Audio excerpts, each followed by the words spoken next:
ایک گھنے جنگل میں ایک نہایت خوبصورت پرندہ رہتا تھا۔ اس کے پروں کا رنگ عام پرندوں کی طرح نہیں تھا۔ اس کے پروں میں سنہری چمک تھی جیسے سورج کی کرنیں۔ اسی وجہ سے سب اسے سنہری پرندہ کہتے تھے۔ سنہری پرندہ نہ صرف خوبصورت تھا بلکہ بہت مہربان اور مددگار بھی تھا۔ کوئی جانور مشکل میں ہوتا تو وہ فوراً اس کی مدد کو پہنچ جاتا۔ ایک دن جنگل میں ایک ننھا خرگوش کھیلتے کھیلتے راستے بھٹک گیا۔ شام ڈھل رہی تھی اور جنگل میں اندھیرا بڑھنے لگا تھا۔ ننھا خرگوش ڈر کر رونے لگا، مجھے گھر کا راستہ نہیں مل رہا، میں کیا کروں؟ اس وقت دور سے ہلکی سنہری روشنی چمکتی۔ وہ سنہری پرندہ تھا جو اپنی روشن پروں کی وجہ سے اندھیرے میں بھی نظر آتا تھا۔ وہ خرگوش کے قریب آ کر بولا، چھوٹے دوست گھر آؤ، میں تمہیں گھر تک چھوڑ دیتا ہوں۔ خرگوش کی آنکھوں میں امید جاگ اٹھی۔ وہ سنہری پرندے کے پیچھے چلنے لگا۔ سنہری پرندے نے اپنی روشن پروں کو پھیلایا اور پورا راستہ نرم سنہری روشنی سے جگمگا اٹھا۔ جنگل کے درخت، پتے اور پھول بھی جیسے روشنی سے مسکرا رہے تھے۔ راستہ لمبا تھا لیکن پرندے نے کبھی بھی روشنی کم نہ ہونے دی۔ آخرکار وہ خرگوش کے گھر پہنچ گئے۔ خرگوش کی امی نے اپنے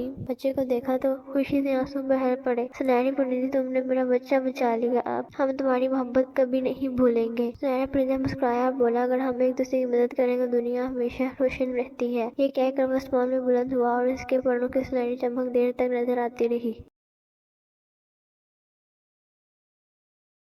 ایک گھنے جنگل میں ایک نہایت خوبصورت پرندہ رہتا تھا۔ اس کے پروں کا رنگ عام پرندوں کی طرح نہیں تھا۔ اس کے پروں میں سنہری چمک تھی جیسے سورج کی کرنیں۔ اسی وجہ سے سب اسے سنہری پرندہ کہتے تھے۔ سنہری پرندہ نہ صرف خوبصورت تھا بلکہ بہت مہربان اور مددگار بھی تھا۔ کوئی جانور مشکل میں ہوتا تو وہ فوراً اس کی مدد کو پہنچ جاتا۔ ایک دن جنگل میں ایک ننھا خرگوش کھیلتے کھیلتے راستے بھٹک گیا۔ شام ڈھل رہی تھی اور جنگل میں اندھیرا بڑھنے لگا تھا۔ ننھا خرگوش ڈر کر رونے لگا، مجھے گھر کا راستہ نہیں مل رہا، میں کیا کروں؟ اس وقت دور سے ہلکی سنہری روشنی چمکتی۔ وہ سنہری پرندہ تھا جو اپنی روشن پروں کی وجہ سے اندھیرے میں بھی نظر آتا تھا۔ وہ خرگوش کے قریب آ کر بولا، چھوٹے دوست گھر آؤ، میں تمہیں گھر تک چھوڑ دیتا ہوں۔ خرگوش کی آنکھوں میں امید جاگ اٹھی۔ وہ سنہری پرندے کے پیچھے چلنے لگا۔ سنہری پرندے نے اپنی روشن پروں کو پھیلایا اور پورا راستہ نرم سنہری روشنی سے جگمگا اٹھا۔ جنگل کے درخت، پتے اور پھول بھی جیسے روشنی سے مسکرا رہے تھے۔ راستہ لمبا تھا لیکن پرندے نے کبھی بھی روشنی کم نہ ہونے دی۔ آخرکار وہ خرگوش کے گھر پہنچ گئے۔ خرگوش کی امی نے اپنے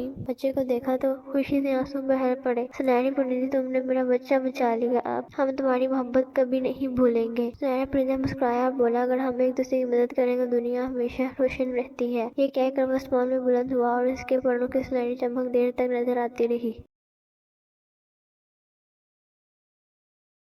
ایک گھنے جنگل میں ایک نہایت خوبصورت پرندہ رہتا تھا۔ اس کے پروں کا رنگ عام پرندوں کی طرح نہیں تھا۔ اس کے پروں میں سنہری چمک تھی جیسے سورج کی کرنیں۔ اسی وجہ سے سب اسے سنہری پرندہ کہتے تھے۔ سنہری پرندہ نہ صرف خوبصورت تھا بلکہ بہت مہربان اور مددگار بھی تھا۔ کوئی جانور مشکل میں ہوتا تو وہ فوراً اس کی مدد کو پہنچ جاتا۔ ایک دن جنگل میں ایک ننھا خرگوش کھیلتے کھیلتے راستے بھٹک گیا۔ شام ڈھل رہی تھی اور جنگل میں اندھیرا بڑھنے لگا تھا۔ ننھا خرگوش ڈر کر رونے لگا، مجھے گھر کا راستہ نہیں مل رہا، میں کیا کروں؟ اس وقت دور سے ہلکی سنہری روشنی چمکتی۔ وہ سنہری پرندہ تھا جو اپنی روشن پروں کی وجہ سے اندھیرے میں بھی نظر آتا تھا۔ وہ خرگوش کے قریب آ کر بولا، چھوٹے دوست گھر آؤ، میں تمہیں گھر تک چھوڑ دیتا ہوں۔ خرگوش کی آنکھوں میں امید جاگ اٹھی۔ وہ سنہری پرندے کے پیچھے چلنے لگا۔ سنہری پرندے نے اپنی روشن پروں کو پھیلایا اور پورا راستہ نرم سنہری روشنی سے جگمگا اٹھا۔ جنگل کے درخت، پتے اور پھول بھی جیسے روشنی سے مسکرا رہے تھے۔ راستہ لمبا تھا لیکن پرندے نے کبھی بھی روشنی کم نہ ہونے دی۔ آخرکار وہ خرگوش کے گھر پہنچ گئے۔ خرگوش کی امی نے اپنے بچے کو دیکھا تو خوشی سے آنسو بہہ پڑے۔ سنہری پرندے، تم نے میرا بچہ بچا لیا، اب ہم تمہاری محبت کبھی نہیں بھولیں گے۔ سنہرا پرندہ مسکرایا اور بولا، اگر ہم ایک دوسرے کی مدد کریں تو دنیا ہمیشہ روشن رہتی ہے۔ یہ کہہ کر وہ آسمان میں بلند ہوا اور اس کے پروں کی سنہری چمک دیر تک نظر آتی رہی۔